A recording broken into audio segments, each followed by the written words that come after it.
Jemaat yang dikasihi Tuhan, Shalom. Kita bersyukur dalam tuntunan Tuhan, kita sudah ada di akhir bulan April tahun 2025, 30 April hari ini. Di akhir bulan ini kita diajak melalui firman Tuhan untuk merenungkan betapa berharganya kita, betapa berharganya Bapak Ibu Saudara, anak-anak, kita semua di hadapan Tuhan. Bisa jadi sepanjang bulan April ini kita menghadapi berbagai tantangan. Bisa jadi kita mengalami atau kita merasa tidak berarti. Bisa jadi ada perasaan mau menyerah, merasa gagal, atau bahkan mungkin ada keraguan tentang nilai diri kita sendiri. Melalui pembacaan kita pada Mazmur 8, Daud mengajak saya, Bapak Ibu Saudara, supaya kita menghadap ke arah yang benar. Kita melihat kepada Tuhan, Pencipta kita, yang sudah menjadikan kita semua berharga. Tema kita, Engkau sangat berharga. Bukan hanya sekedar berharga, tetapi sangat berharga. Siapa yang berharga? Saya, Bapak Ibu Saudara-saudara, kita semua. Nah, Ibu Bapak Saudara, sesuatu yang berharga itu pasti punya nilai. Sesuatu yang berharga itu tentu sangat berarti, dan karena itu dijaga dengan baik. Kalau kita punya barang berharga, itu tentu punya arti untuk kita, bernilai bagi kita, bukan soal harganya, dan kita pasti menjaga dengan sebaik-baiknya. Ada satu kisah, seorang pria tua menemukan satu lukisan yang sudah sangat tua. Dia punya nenek, punya rumah. Lukisan itu sudah kotor, sudah sobek, beberapa bagian karena sudah sangat tua. Tapi karena penasaran, jadi si bapak ini membawa lukisan itu ke ahli seni. Tahukah kita, Ibu Bapak Saudara, anak-anak, ternyata lukisan itu karya seorang pelukis terkenal di dunia, karya dari Rembrandt, dan nilainya kalau dijual jutaan dolar harganya. Jadi apa yang sebelumnya kelihatan tidak berharga, sudah tua, sudah usang, sudah kotor dan robek, ternyata sangat berharga. Bukan karena kondisi dari lukisan itu, tetapi karena siapa yang melukis lukisan itu. Demikian juga kita, Ibu Bapak Saudara, anak-anak. Dunia bisa melihat kita biasa-biasa saja. Bisa jadi dunia menghakimi kita penuh cacat, penuh celah, dengan kesalahan-kesalahan kita. Tetapi ingat, kita ini ciptaan dari sang pelukis agung yang menjadikan kita sebagai ciptaan yang termulia, puncak dari seluruh penciptaan. Ia, Tuhan, menjadikan kita berharga. Ia membuat kita bernilai. Karena apa, Ibu Bapak Saudara? Karena saya dan kita semua diciptakan segambaran dan serupa dengan Tuhan sendiri. Mari kita lihat di dalam bagian bacaan kita. Daud membuka Mazmur ini dengan memuliakan Tuhan. Ya Tuhan, Tuhan kami, betapa mulianya nama-Mu di seluruh bumi. Ini bukan pujian biasa, Bapak Ibu, tapi ini seruan kekaguman karena Daud melihat luar biasanya Tuhan dengan karya yang Tuhan buat.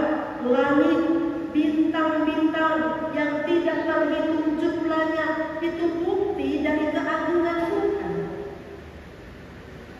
Tapi yang sangat menarik, di tengah-tengah kemegahan dari ciptaan Tuhan itu, yang menyatakan kuasa Tuhan itu, ternyata Tuhan juga menyatakan kuasanya bukan hanya lewat kekuatan, keindahan alam semesta, tapi juga melalui mulut anak-anak kecil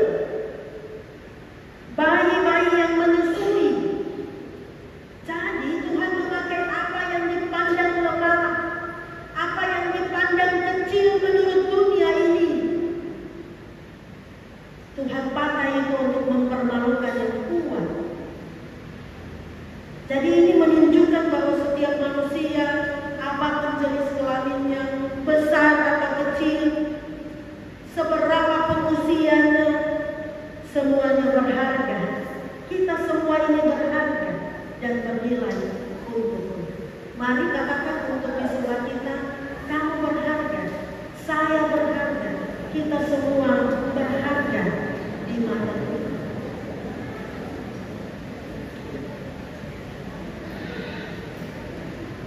Daud bertanya dari Bapak Saudara di ayat 4, apakah manusia sehingga engkau mengingatnya? Ya padahal manusia Ibu Bapak Saudara, kalau dibandingkan dalam ciptaan di tata surya, di galaksi ini, kita kecil saja, kita butiran debu saja.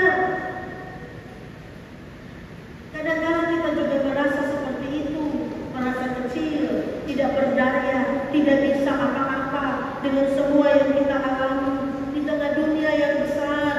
Kita ini hanya kecil saja dan tidak berarti. Tapi ayat selanjutnya memberi jawaban, namun engkau Tuhan telah membuat manusia hampir sama seperti Allah dan telah memahkotai dengan kemuliaan dan hormat. Itu kuncinya, kita diciptakan segambar dan serupa dengan Tuhan. Kita ini menjadi pribadi-pribadi yang bernilai dan Tuhan mengenal kita. Setiap pribadi kita, Tuhan mengenal kita lebih dari siapapun di dunia ini. Bukan hanya itu Ibu Bapak Saudara, Tuhan juga punya rencana atas kita masing-masing. Rencana yang jauh lebih indah dari apa yang kita pikirkan. Jadi kalau sampai perjalanan sampai pada bulan April, kita ada rasa kecewa, ada merasa gagal, merasa tidak berarti, merasa masih jauh dari apa yang diharapkan. Percayalah, Tuhan sedang memproses itu. Di dalam bacaan ini Tuhan bukan hanya memberi kita kehormatan, tapi juga memberi kita mandat, memberi kita tanggung jawab untuk mengelola bumi, untuk memelihara bumi. Kita bukan hanya sekedar ada, tapi kita ini diutus. Tuhan pakai kita dengan potensi kita jadi berkat untuk memuliakan Tuhan lewat hidup kita, lewat kerja kita, lewat pelayanan kita. Hari ini ibadah akhir bulan diiringi oleh paduan ukulele. Anak-anak yang masih kecil ini memakai potensinya bermain ukulele untuk memuliakan Tuhan, untuk menopang pelayanan. Begitulah yang seharusnya kita lakukan dalam hidup kita. Dan Mazmur 8 ini pun ditutup dengan pujian hanya kepada Tuhan seperti ayat 1. Ya Tuhan, Tuhan kami, betapa mulianya nama-Mu di seluruh bumi. Dari awal sampai akhir fokusnya hanya Tuhan, hanya untuk kemuliaan Tuhan. Begitulah kita, segambar dan serupa dengan Tuhan untuk kemuliaan. Mari kita akhiri bulan April dengan syukur. Kita ini berharga karena diciptakan segambar dan serupa dengan Tuhan. Karena itu kita menyatakan kasih, keadilan, damai sejahteranya di sepanjang hidup kita. Selamat mengakhiri April dengan syukur dan selamat memasuki Mei dalam penyertaan puasa. Amin. Pengalaman PKB